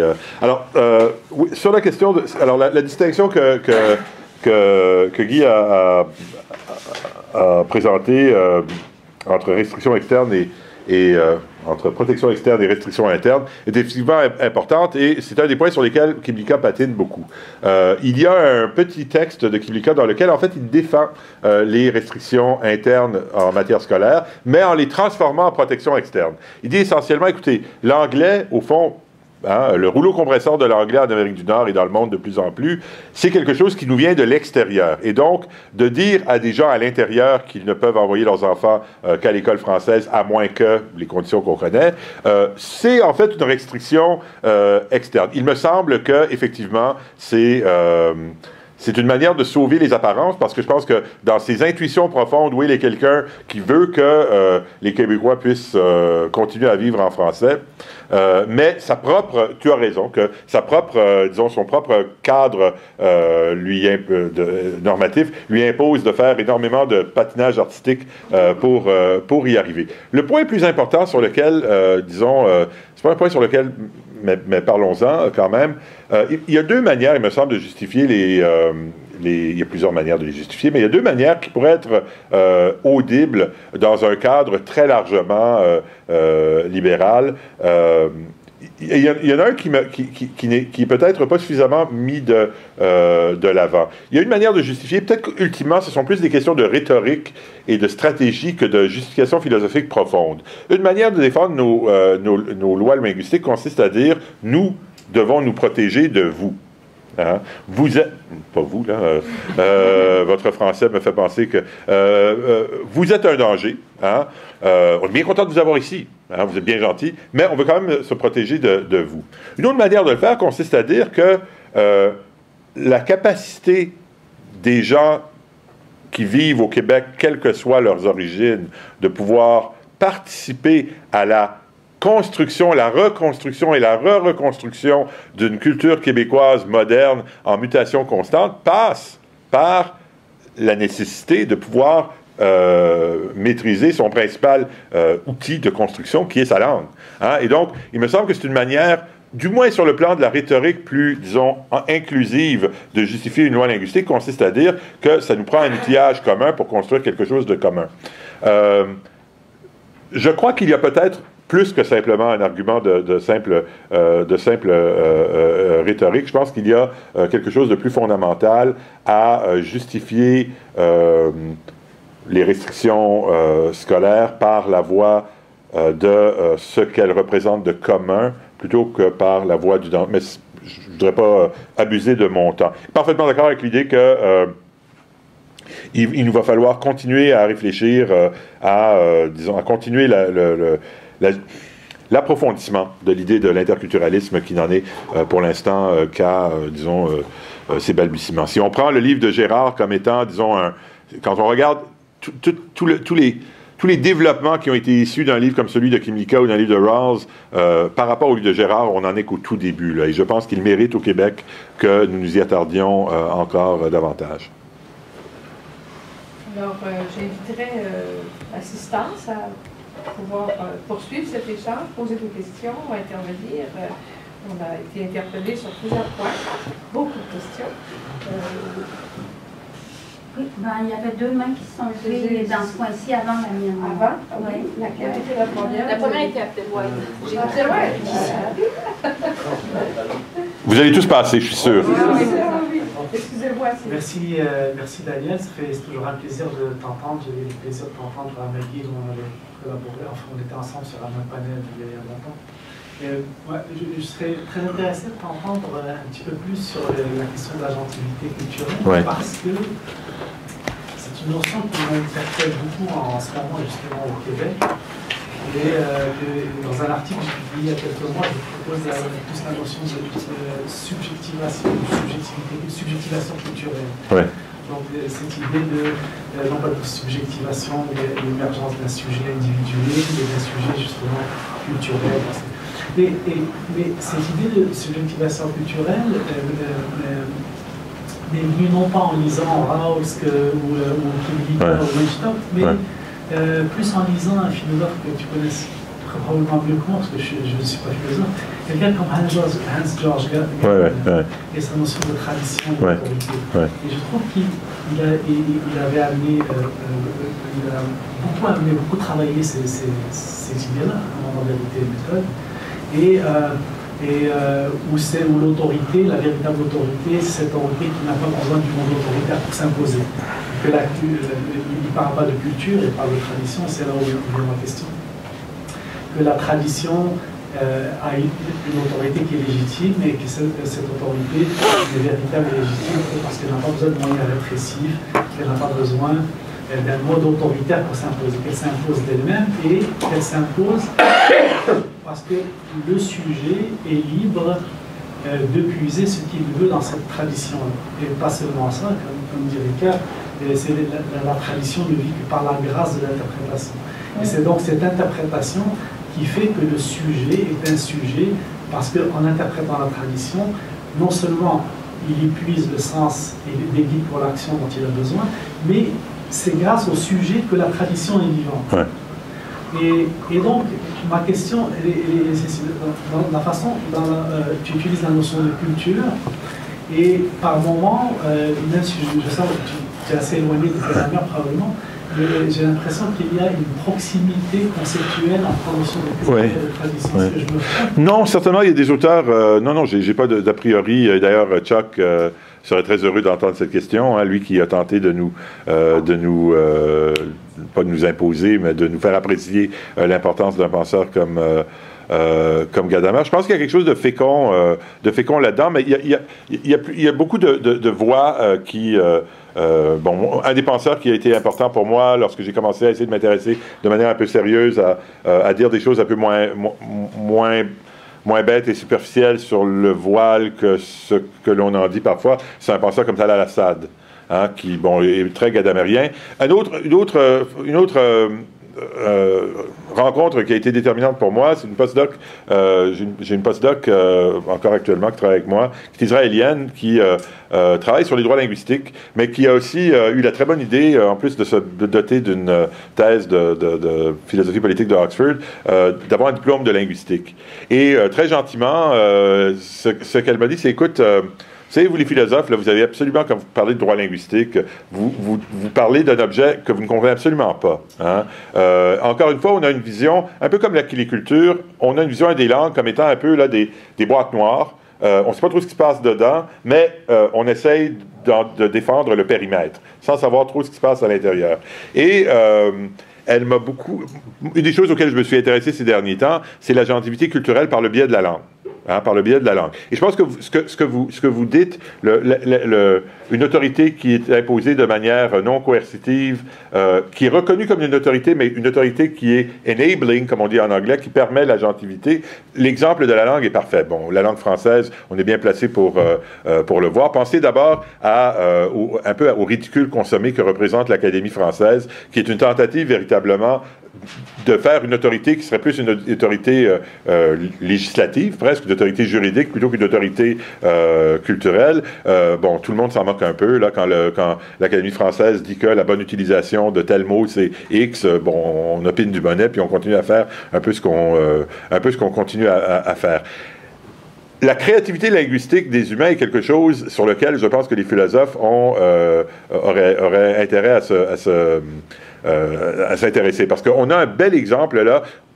On parle beaucoup ces temps-ci, on a souvent des débats sur les dérives linguistiques de tel ou tel chanteur ou rappeur québécois. Mais l'autorité de certaines structures fondamentales du français est présente même chez des artistes ou des locuteurs qui font de vastes emprunts à d'autres langues, qui vont parfois avoir l'impression de violer certaines des règles les plus fondamentales. Quand on regarde les structures profondes, on est vraiment dans l'interprétation du français plutôt que dans le déni, hein, d'une autorité traditionnelle. Donc, ce que j'essaie de dire, c'est qu'il me semble que les signes, hein, de cette idée, ou les développements théoriques qui permettent de penser cette idée d'agentivité culturelle, elles sont présentes chez un auteur comme Gadamer, elles sont présentes chez quelqu'un comme Tal al-Assad, mais elle est également présente chez des chercheurs, disons, dans des disciplines plus empiriques, qui ont tenté d'observer par le bas la manière par laquelle l'agentivité des humains est quelque chose qui est rendu possible plutôt que quelque chose qui est mis en danger par cette espèce d'autorité non coercitive de la culture, qui est à la fois quelque chose qui contraint, mais qui, en contraignant, permet l'agentivité parce qu'elle lui donne un objet. J'ai encore un peu moi-même du mal à exprimer l'idée, mais je rejoins... L'émergence d'un sujet libre qui peut agir sur cette même tradition, sur cette même autorité. Oui, oui.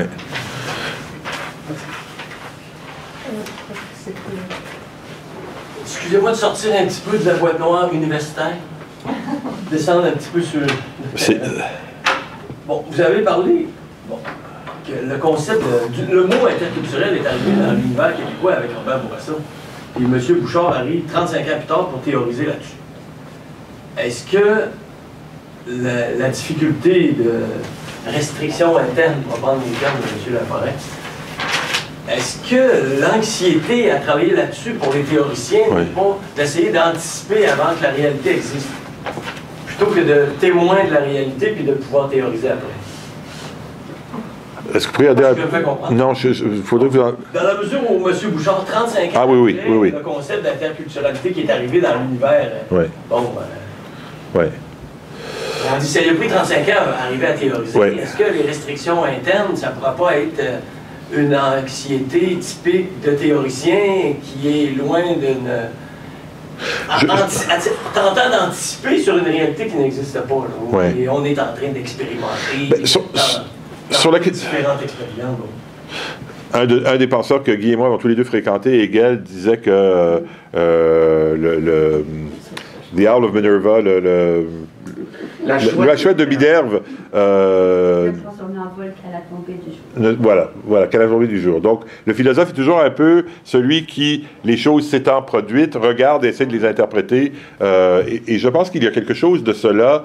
Dans la notion d'interculturalisme, écoutez, le multiculturalisme arrive dans le lexique canadien avec Pierre-Éliott Trudeau. Et, bon, à tort ou à raison, on n'est pas là pour faire de l'histoire, les Québécois vont vite interpréter l'idée de multiculturalisme comme une manière, comme une stratégie pour noyer le caractère distinct de la distinction québécoise. Et donc, le mot multiculturalisme est rayé, disons, de la carte du lexique, disons, québécois dès les années 70-80. Or, il y a néanmoins une réalité québécoise qui n'est pas si différente de celle de la réalité canadienne. Oublions les termes. On accueille à peu près 50 000 immigrants par année. On les accueille des quatre coins du monde. Le primat donné aux Français dans le système de pointage fait de sorte que notre immigration retrace en quelque sorte l'Empire français et dans une moindre mesure l'Empire belge. Donc, on se retrouve avec une société qui... on n'est pas... Montréal est loin de Toronto. Toronto, en 2017, deviendra une des premières villes en Occident à avoir une population qui est à plus de 50% faite de gens nés ailleurs qu'au Canada. Pardon? Pardon. Ouais. Je crois que c'est déjà le cas. 2017 m'a été présent, on n'est pas loin, là, 2017 c'est demain. Montréal n'est pas encore rendu là. Par contre, on a une réalité à laquelle on tente de donner un nom. Alors, on a des considérations qui sont purement stratégiques.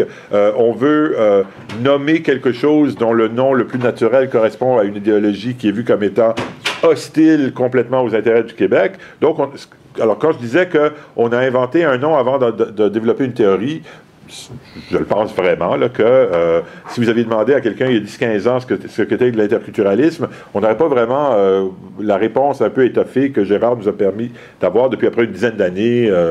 Son livre est le point culminant on aurait eu des éléments.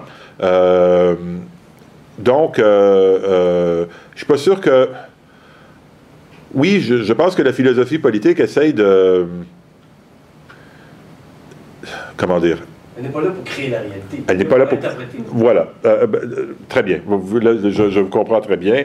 Elle est peut-être là pour faire un peu plus qu'interpréter. Hein? Elle est peut-être là pour donner plus de consistance et donner peut-être un peu plus de consistance à nos intuitions, à nos intuitions. On a l'impression que certains phénomènes sont problématiques sur le plan moral, d'autres sont peut-être plus positifs, et on essaye de rendre compte de ces intuitions dans un vocabulaire qui permet de les systématiser un peu. Pourquoi est-ce que j'ai l'impression que telle chose correspond à une dérive qu'il faudrait bloquer, alors que telle autre me semble beaucoup moins nocive? Alors, oui, la philosophie, je ne suis pas un jacobin, là, disons, qui pense que on doit réinventer la société. Je ne suis pas purement, disons, dans le mode d'interprétation non plus. Encore une fois, pour me répéter, la philosophie politique doit tenter de donner une certaine consistance à des intuitions que nous avons, à des jugements que nous faisons sur la réalité, plutôt que d'inventer une autre réalité. Il y avait un autre élément dans ma question, s'il vous plaît. Oui. Est-ce que, donc, vous situez vos propos dans un cadre de libéralisme? Est-ce que c'est pas ce cadre-là qui correspond à une restriction mentale? Peut-être. Disons, pour moi, le libéralisme au sens extrêmement large du terme, et c'est l'idée, et ça, c'est Il existe une réalité à l'extérieur de ça. Oui, bien sûr. Mais pour moi, le libéralisme, au fond, c'est une idée très générale qui est la suivante. Quand on pense à l'État et aux limites, à la justification, mais également aux limites du pouvoir de l'État, de l'exercice par l'État de son pouvoir coercitif. Hein? Et on se pose la question, en fonction de quelle valeur est-ce que l'État devrait agir, en fonction de quelle valeur devrait-il, au contraire, se restreindre d'agir. Un libéral est quelqu'un, au fond, qui va avoir... ultimement, la justification de l'action de l'État doit passer par l'invocation d'intérêts d'individus. Invoquer des intérêts collectifs qui sont irréductibles à des intérêts individuels, c'est quelque chose qui, pour un libéral, est à la limite dangereux. Alors, est-ce que c'est une limitation? Peut-être. Hein, peut-être. Et je pense que si on poussait très fort sur, disons, au Québec, parmi les nationalistes québécois, je pense qu'on trouverait vraiment, beaucoup de nationalistes qui diraient, oui, le nationalisme est important, pas parce que la nation québécoise a une importance qui transcende les intérêts de ses membres, mais parce que les Québécois les Québécois individuels ont des intérêts qui sont mal servis par l'organisation actuelle du fédéralisme canadien.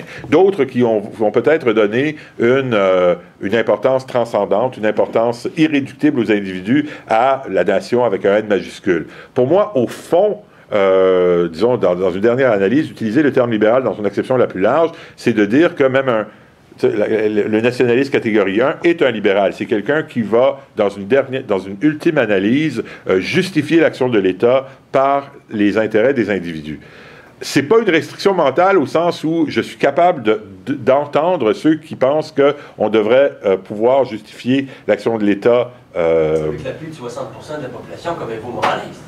Il n'est plus un libéraliste, mais il y a 60% de la population derrière lui. Qui ça? Donc c'est légitime. Donc on parle de qui? Evo Morales. Ah. En Bolivie.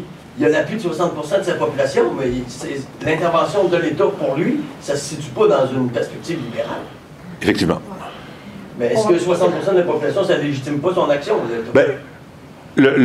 Encore une fois, il y a une idée qui est très importante, c'est le libéralisme, c'est pas le majoritarisme. Hein, c'est pas l'idée que ce que la majorité veut, elle peut l'avoir. C'est pour ça que j'appelle le libéralisme une restriction mentale.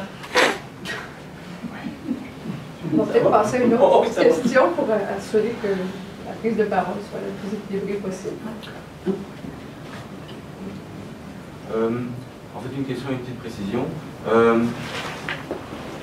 Vous avez placé votre présentation ici dans le cadre de la philosophie politique. Oui.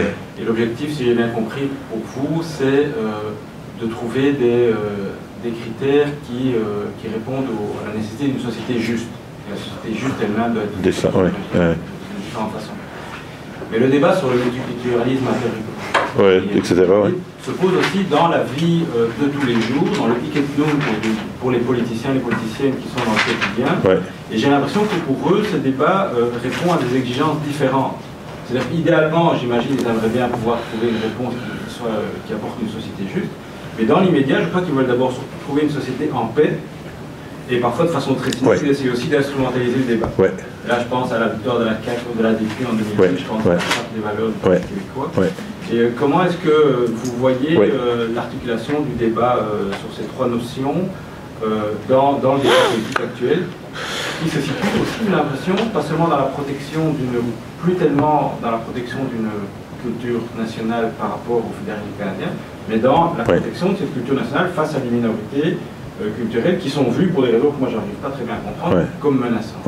Et alors juste la précision que je vous demandais, c'est, vous avez parlé aussi du républicanisme dans la présentation. Juste à quoi ça correspondait, la culture par handicap ou pas.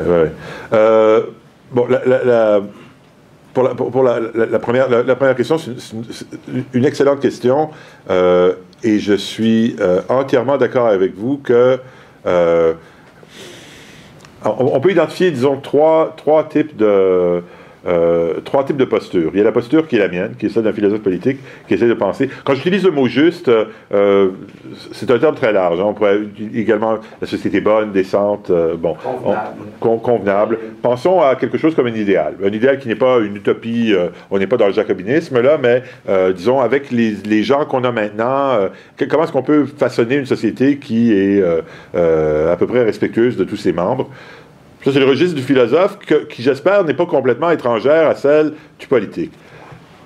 À l'autre extrême, il y a, disons, je dirais, le politique stratégique qui va se dire, ma foi, je peux susciter de la peur. La peur, c'est gagnant sur le plan politique, hein, et on le voit un peu à travers la loi C-51 à Ottawa, hein, disons, qui va construire une peur et qui va ensuite tabler dessus. Qui va construire une peur de l'humiliation parfois. Hein. Vous ne le saviez pas avant que je ne vous le dise, mais les minorités vous prennent pour le dindon de la farce. Vous êtes en train de vous faire avoir comme des... Personne n'aime se faire dire qu'il se fait avoir. Et à force de se faire dire, on va se dire, peut-être qu'ils ont raison, peut-être que je suis en train de me faire avoir. ça, je pense qu'il y a quelque chose, et bon, c'est la critique que j'ai faite pendant des mois, disons, de la stratégie, de la stratégie de Drainville, de la stratégie du Parti québécois de la dernière élection, c'est de créer une peur et ensuite de donner une manière de répondre à cette peur. Hein, bon, il y a quelque part entre les deux le politicien intègre qui se dit, ma foi, on vit dans un monde dans lequel cette peur a peut-être été créée. Hein, il est trop tard pour, on a beau dans des séminaires de philosophie dire elle n'a pas lieu d'être, elle a été surfaite, elle est basée sur des préjugés, etc. On se retrouve dans une situation où la paix sociale exige que nous tenions compte de cette peur comme une sorte de paramètre. Hein, comme une sorte de paramètre. Et donc là, j'ai décrit trois postures. Le premier élément de réponse à votre question, c'est de bien distinguer ces trois postures. La seconde me semble moralement odieuse. La troisième, celle que je viens de dépeindre, le politicien, c'est quelqu'un qui n'a pas le luxe de baser ses interventions purement sur, disons, des idéaux. Et donc, je crois que le travail du politicien a un côté pédagogique. Hein. Le politicien doit, je crois, faire l'inverse que de créer des fausses peurs, mais disons de dire les choses comme elles sont, quelles que soient les implications électoralistes de cela. Cela dit, peut-il complètement... Je réfléchis à voix haute, là, donc c'est pour ça que je tourne un peu en queue de poisson.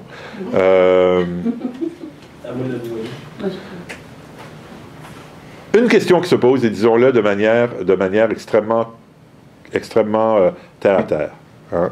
J'ai parlé à je parle beaucoup avec des groupes musulmans ces temps-ci qui sont très craintifs par rapport à la situation mondiale. Hein.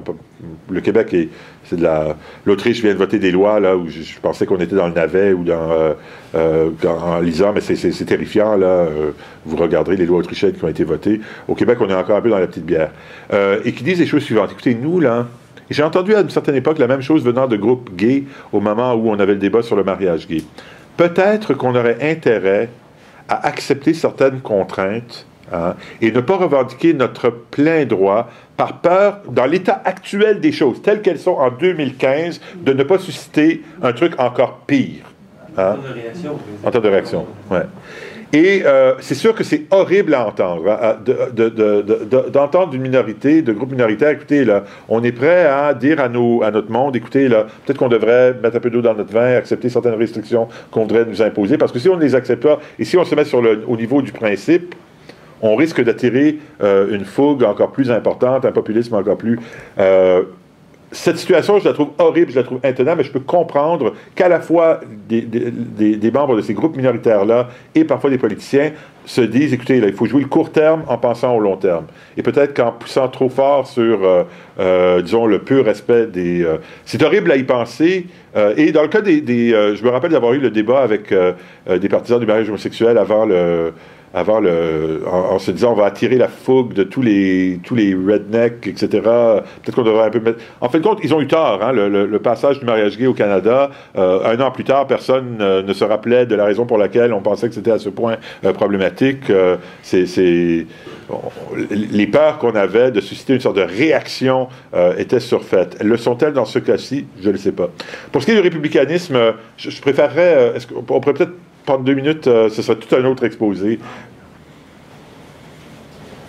Oui, moi j'ai beaucoup apprécié votre exposé. Il y a une question qui me revenait constamment, puis ça s'explique sans doute mon questionnement par rapport à une différence de perspective, philosophie politique versus sociologie des religions et politique publique. Oui. C'est une frustration qu'on est plusieurs à partager dans le domaine que le débat, d'abord pour traiter de la religion sans en parler, puis ensuite en parler directement, est-ce que on n'aurait pas avantage plutôt que d'aller du côté de l'interculture. Je me questionne beaucoup là, sur est-ce que plutôt que d'aller là, puis en attendant que ça se développe, tout en sachant que du point de vue des politiques publiques, les controverses circulent.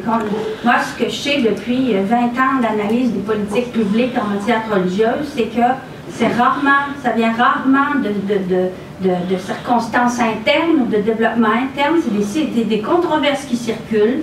Et puis 5 ans, 10 ans après, ben là c'est bien plus vite avec les réseaux sociaux, oui. Ça arrive ici, oui. Puis on greffe un problème sur une solution, ou une solution sur un problème, ça se fait de façon tout à fait arbitraire.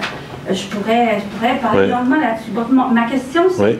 Est-ce que c'est vraiment du côté de l'interculture qu'on doit, je comprends que comme philosophe oui. Politique, votre inclination soit d'aller là, mais moi, je me demande, parce que puisque vous avez parlé des groupes hassidim que je connais un peu, parce qu'il y a 30 ans, 40 ans, on était sur le terrain. Oui. On savait que les hassidim, première communication, il y a fort longtemps, que j'ai faite avec d'autres qui connaissaient le sujet bien mieux que moi, c'était « L'habit ne fait pas le moine ». Ça portait sur les hassidim montréalais. Beau titre de communication sur les hassidim. Oui, c'était en 83, puis on savait que le Rebbe, il était à New York, là. C'était pas le Shtetl. À Brooklyn, oui, tout à fait. Bon. Et ça, il y a tout, on fait l'impasse, le débat public fait l'impasse sur toute une sociologie politique et des politiques publiques en matière religieuse depuis 40, 50 ans, des choses qu'on sait depuis très longtemps sur la diversité religieuse faite par le bas. Il y a la question qui se pose, donc pourquoi aller de ce côté-là, du côté de l'interculture, surtout étant question de religion, parce que déjà, et là, nos collègues anthropologues, sociologues nous diraient société, culture, société, religion, c'est pas la même chose non plus. Puis ça peut amener à des sacrées dérives, surtout quand du côté de ce que je comprends des esquisses de Bouchard, c'est une espèce de status politique des cultures, là. C'est des cultures majoritaires, des cultures minoritaires. Mais ce que sont les cultures dans les faits culturels, là, c'est pas un spécialiste des faits culturels, il n'a jamais été, c'est plutôt de la socio-histoire, plutôt quelque chose de très surplombant aussi. Donc, j'aimerais vous entendre là-dessus. Là. Où est-ce qu'on va trouver les... Ce que j'aime dans l'idée d'interculture, c'est qu'elle elle ouvre la porte, même si ce n'est pas fait d'une manière qu'on pourrait juger entièrement adéquate dans les travaux de Gérard, elle ouvre la porte à l'idée d'une certaine dynamique de l'interaction entre les cultures et de l'évolution des cultures. Alors, quand j'ai terminé, je me rendais compte que j'avais abusé de mon temps et j'essaie de terminer rapidement. J'ai dit qu'il y avait une sorte d'ambiguïté dans les travaux de Gérard Bouchard sur la question justement du statut. Hein. On pourrait voir la question du statut comme étant une question purement empirique, hein, rien de normatif.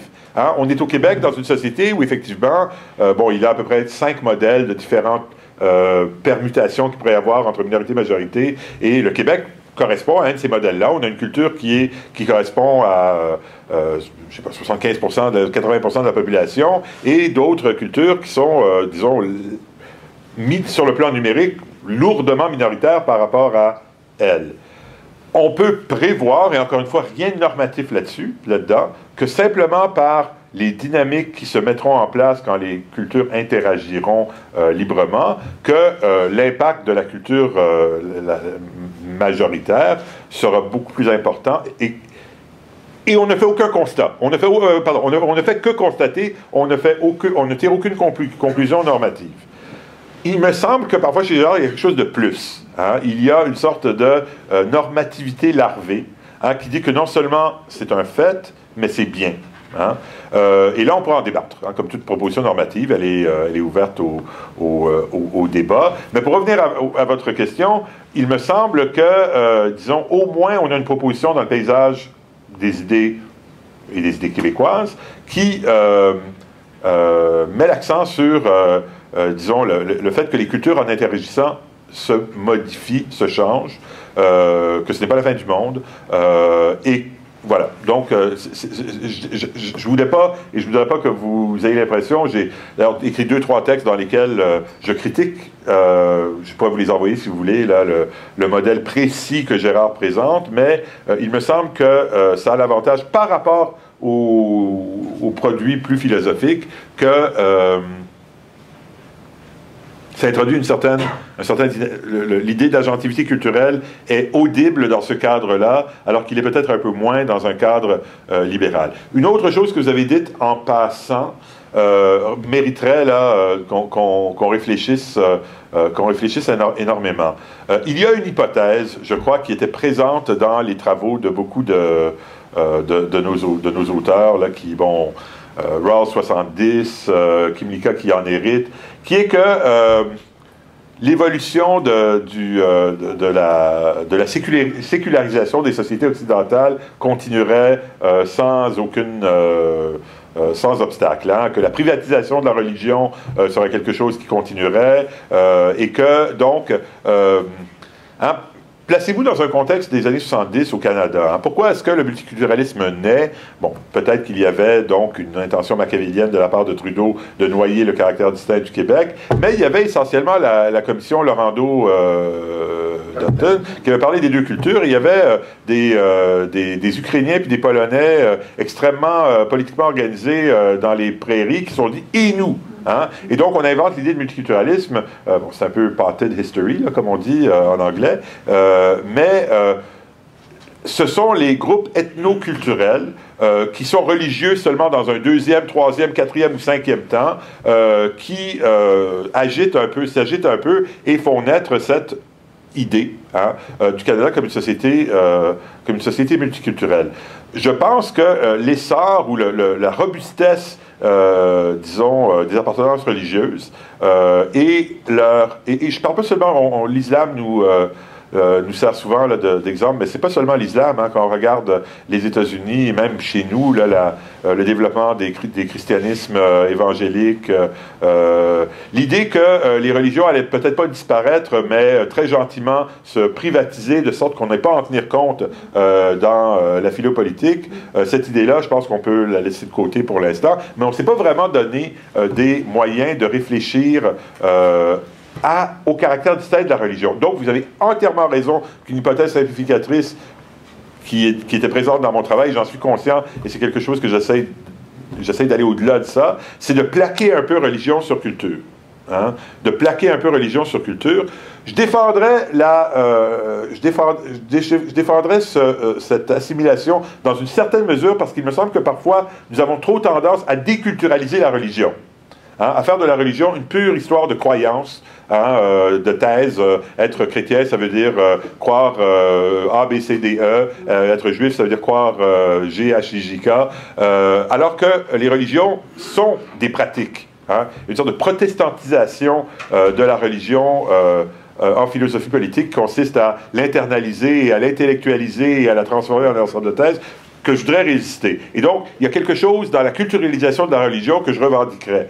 Cela dit, c'est pas la même chose que les Ukrainiens du Manitoba qui s'agitent en 1972 parce qu'ils ne voient pas leur place au soleil dans le régime Laurando-Dutton. Et encore une fois, c'est un défi qui nous pend au nez. Nous ne pouvons pas faire... Kimlicka lui-même a un texte dans lequel, essentiellement, il dit, écoutez, le nouveau défi, le new frontier là, du multiculturalisme, ce n'est pas l'ethnoculture, les ethnocultures, les immigrants, etc. C'est la religion. Est-ce que mes catégories sont adéquates pour penser à ces questions-là? Non. Comment faire? Avenir. Oui. Je me donnerai le droit de parole. Je vous le reconnais.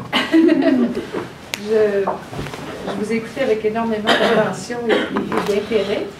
Et donc, je fais un retour sur le colloque qu'on a vécu au mois de novembre, oui, avec une interrogation qui était la nôtre, c'est-à-dire d'ouvrir la notion de diversité et peut-être justement de voir cette notion de... Bon, vous venez d'aborder ce lien étroit, je comprends bien, entre culture et religion. Vous avez aussi abordé la question des cultures nationales, mais pour penser la question de la diversité dans des sociétés disons, libérales, comme les nôtres, c'est beaucoup plus vaste que ça. Hein. Et là, je pense même à diversité culturelle en sortant du cadre ethnoculturel qui s'impose pour toutes les raisons qu'on peut discuter. Est-ce que dans la pensée qui est la vôtre, il y a de l'espace? Hein? Vous avez utilisé le terme forme de vie qui nous attire toujours énormément pour travailler, je dirais, de l'intérieur cette idée de culture, en pensant aussi que les sujets qui sont la travaillent par leur agentivité, le font de diverses manières, et pas nécessairement seulement dans des cadres de grande tradition, par exemple, et viennent enrichir la société. Alors, comment vous réfléchissez à ces questions?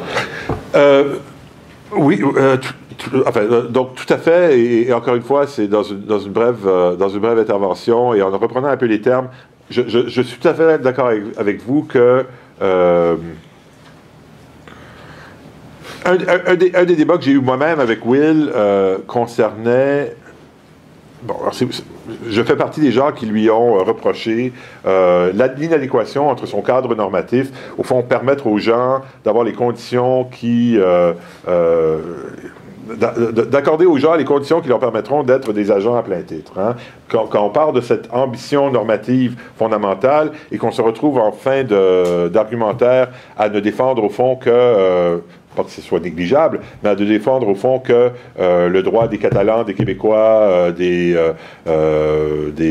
Écossais à une certaine part d'autodétermination à l'intérieur d'espaces fédéraux, il y a quelque chose il y a une réduction qui s'est opérée. Bon, j'ai parlé beaucoup, disons, du fait que dans une société comme le Canada, on ne peut pas reléguer aussi facilement au banc de la théorie les importants groupes immigrants qui se sont constitués. Mais j'ai parlé également par exemple, de minorités sexuelles, de minorités d'orientation sexuelle qui commencent à prendre la forme de culture. On sait à quel point la concentration, à une certaine époque, peut-être moins aujourd'hui en Amérique du Nord, mais à une certaine époque, la concentration géographique était importante pour, disons, permettre une sorte d'émergence d'une confiance et d'un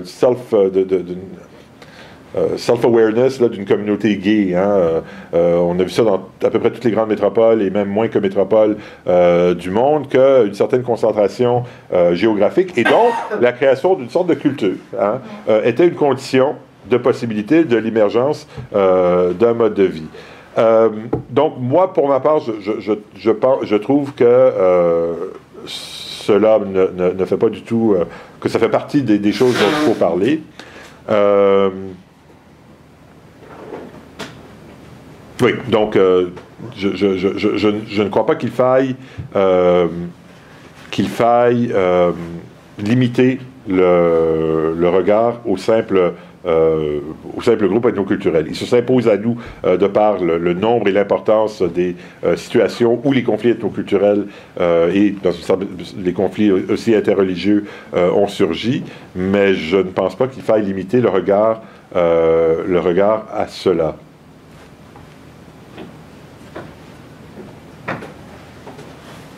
Je pense que... Il n'y a pas d'autres questions. Vous en avez une?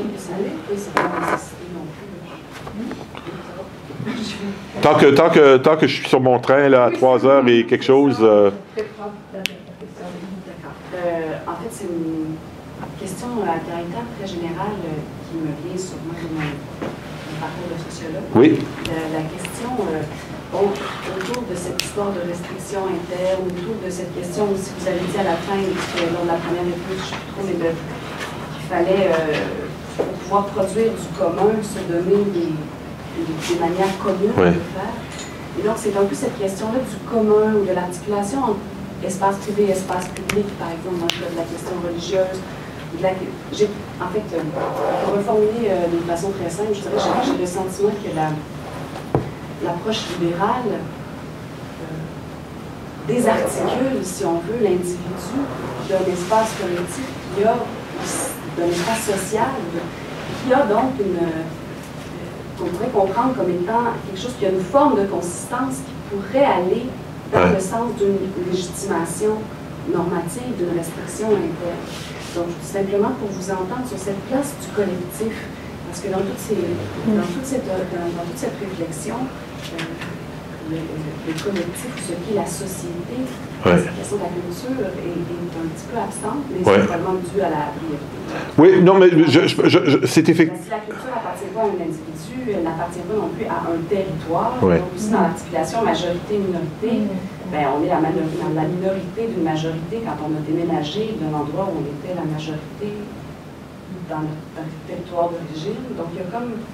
La culture ne se pose pas non plus comme question en dehors d'un espace social qui est aussi politique, qui est aussi historique, qui est aussi évidemment linguistique.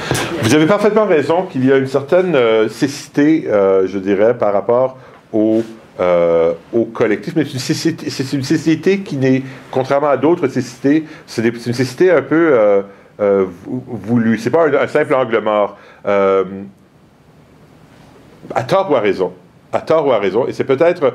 quelqu'un disait à un moment donné que dans nos débats sur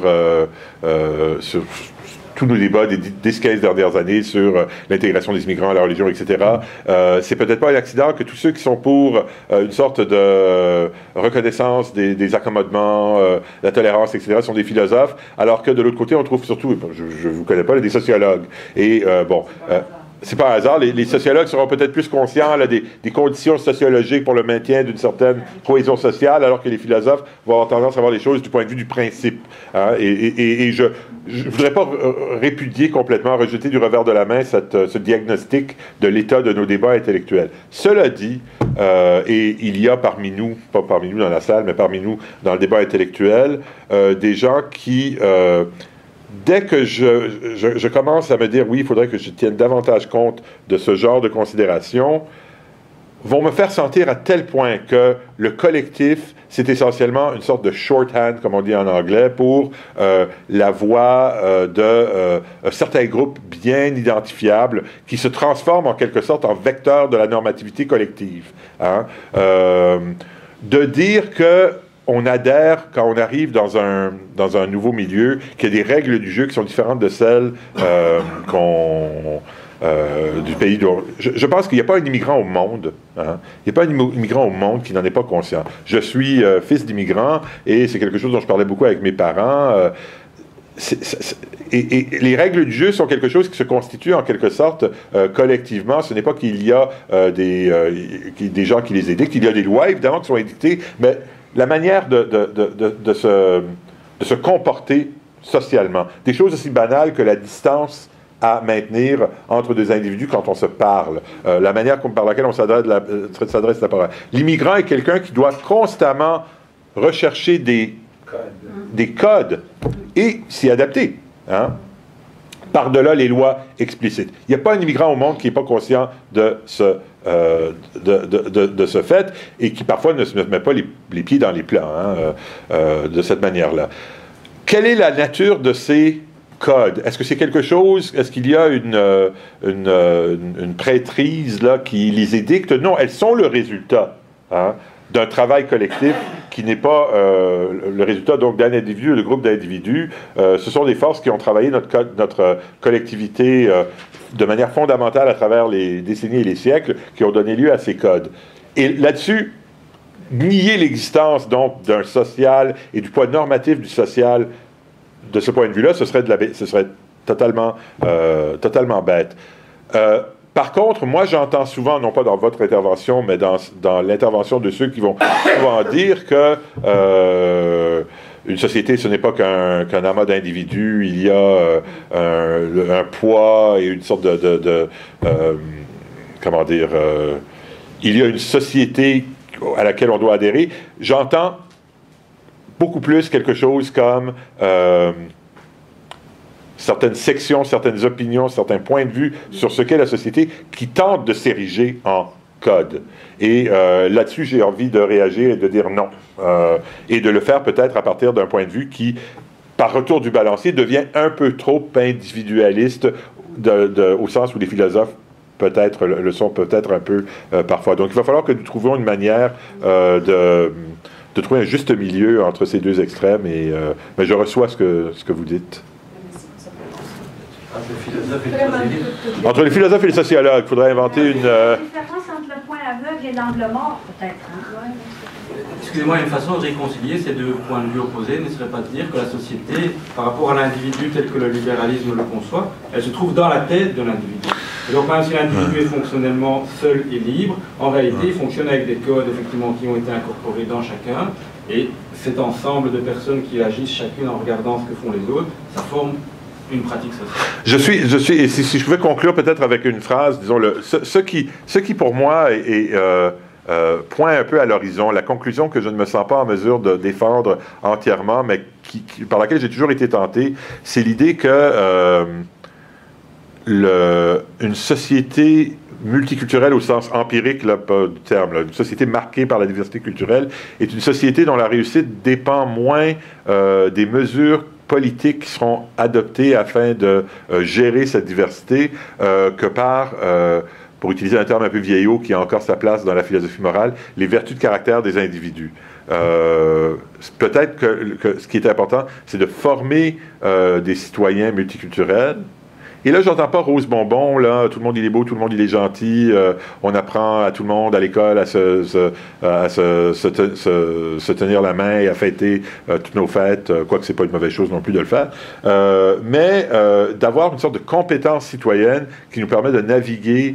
Et cette compétence-là, je m'arrêterai peut-être là-dessus, je terminerai peut-être avec l'épisode qui a historiquement peut-être donné naissance à tout le débat que nous avons donc depuis une décennie maintenant sur les accommodements raisonnables. C'est le cas Multani, qui était le cas du Kirpan à l'école.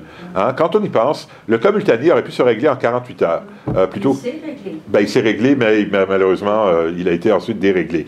Bon, si vous ne connaissez pas le cas Multani, c'est le cas de l'enfant dans une école de Montréal qui se présente avec son kirpan à l'école, le kirpan tombe du vêtement, les autorités de l'école sont affolées. Qu'est-ce que c'est ça?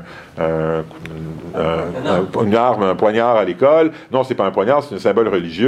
On convoque les parents, on convoque les instituteurs, on s'entend et on trouve un arrangement tout à fait décent et correct. L'enfant peut venir à l'école avec son kirpan, mais il faut qu'il soit vraiment attaché, serré, dans une sorte dans une étui, voilà. Et tout le monde repart de la réunion en se disant, bon, tout le monde a fait un compromis, tout le monde a mis de l'eau dans son vin. C'est par la suite que les choses se sont judiciarisées.